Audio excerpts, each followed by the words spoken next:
O Vitor Magno falou: o candidato do sistema até então deixaria de ser Tarcísio e passaria a ser Geraldo Alckmin? Grande insight. Grande insight. Tá? Alckmin, se você for pegar e juntar nesse instante BTG Pactual, todos os grandes empresários e membros do Centrão, vamos combinar que o Alckmin tá pintando como o super-herói deles? Sim. Se o Alckmin conseguir, nesse prazo, fazer um acordo que o capitalismo brasileiro sobreviva, que permita a sobrevivência do capitalismo brasileiro, e do ponto de vista político ele salva ali o STF com algum tipo de acordo envolvendo o atendimento aos interesses das Big Techs, meio que pro Centrão, pro STF e pro capitalismo brasileiro, o Alckmin é o cara. Mas, ok, faz sentido tudo isso, mas ele já não foi esse cara em 2018? Mas ele nunca atendeu os interesses dos caras. O ponto é o seguinte: o Tarcísio ficou numa posição muito frágil nesse jogo. O Tarcísio era esse cara. O Tarcísio era o cara pro sistema. Porque veja só, quais eram os elementos da campanha do Tarcísio? STF, ele tinha o beneplácito do Xandão, capitalismo brasileiro e Centrão. E um elemento caótico que é o apoio do Bolsonaro. Isso garantiria a vitória do Tarcísio, e as coisas estavam sendo construídas para o Tarcísio ganhar a eleição com esse tema, tá? Quem conseguiu atender o interesse desses caras até agora? E pode ser que atenda total. Geraldo Alckmin. Capitalismo brasileiro está feliz com ele e o Centrão está feliz com ele. Aliás, ele é um cara que o Centrão sempre gostou. O lance, se ele consegue vencer e ter o beneplácito do STF, ele tá resolvido. Aí ele tem um elemento caótico dele. Qual é o elemento caótico dele? O fato dele ser vice do Lula. O PT deixaria? O PT deixaria o Geraldo Alckmin ser candidato?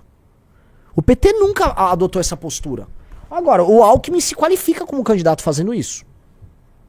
E o PT definitivamente não tem candidato. O Alckmin viraria um petista e concorreria com o número 13? Acho estranho. Mas Alckmin com o número 13 é com certeza melhor do que o Haddad com o número 13. Tem que combinar com os petistas, não acho que isso acontece. Tô só, né, fazendo uma especulação, e aqui é muita especulação que a gente faz mesmo. E se ele concorrer com o número 40 mesmo? Eu acho estranho pro PT virar passageiro de um outro projeto. Mas, com certeza, se o Alckmin sai como o homem a resolver isso, para as elites políticas e econômicas brasileiras, haveria uma pressão pro PT em fazer um acordo. Olha, vão se anéis, ficam os dedos. Conhecendo o PT e a lógica de dominância que eles têm, isso não é natural. Não é natural. Não. Hoje não consigo. A Samara falou: não deixou o Ciro Gomes. Imagina, mas é diferente, né? O Ciro Gomes nunca resolveu um problema dessa magnitude pro PT. O Ciro Gomes nunca fez isso. O Alckmin, em tese, ele está atendendo aos interesses diretos do PT e ele acaba, vamos dizer, ele pode, eu tô falando assim, o Alckmin saindo vencedor nesse jogo. Ele pode sair grande disso. Muita gente já em Brasília e muita gente no jornalismo já começou a falar: o Alckmin tá jogando direitinho. Ele foi responsável pela melhor jogada petista dos últimos meses todos? Sim. E eu acho que como foi um jogo meio desesperador, né? O PT ficou sem saber muito como jogar, ele acabou virando um interlocutor ok, tá? E eu acho que o Alckmin já tinha relações interessantes com americanos há muito tempo, por conta do papel dele como governador, por conta dele ter sido um candidato de enfrentamento ao PT anteriormente, por conta de ser um cara que atende ao lobby desses empresários aqui de São Paulo. Vamos falar, vou dar nomes aqui. O Alckmin é próximo ao cara da Cutrale, o Alckmin é grudado com o cara da...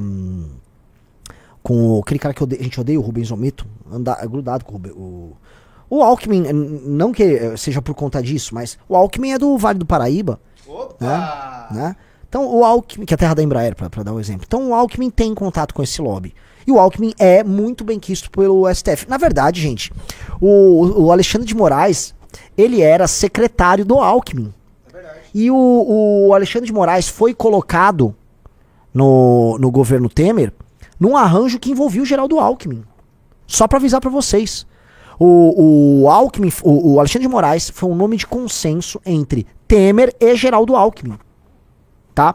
Então dizem que o Alexandre de Moraes deve favores ao Alckmin. E que ele é um apadrinhado do Alckmin. Olha essa imagem aí.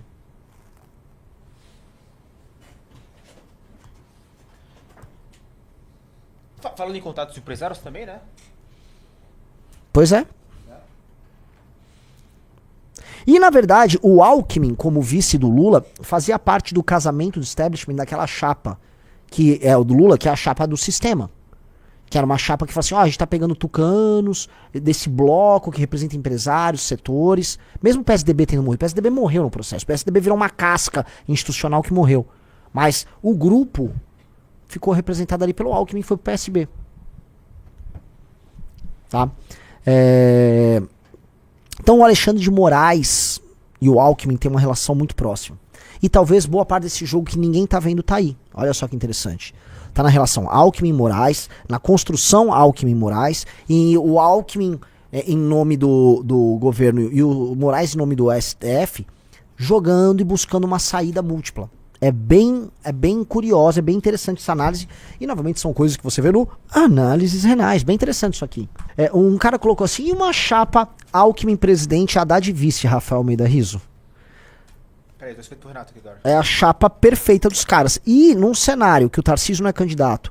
Vamos falar um cenário específico aí. O Tarcísio não é candidato e a família Bolsonaro bate o pé e lança o candidato pelo PL. Esse candidato vai perder pro Geraldo.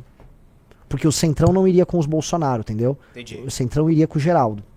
E a família Bolsonaro tem mais rejeição, imagino eu, do que o Geraldo Alckmin. Porque não é o PT, entendeu? Agora, quem entraria de sola nesse jogo, babando? 1-4, partido missão. Nossa senhora.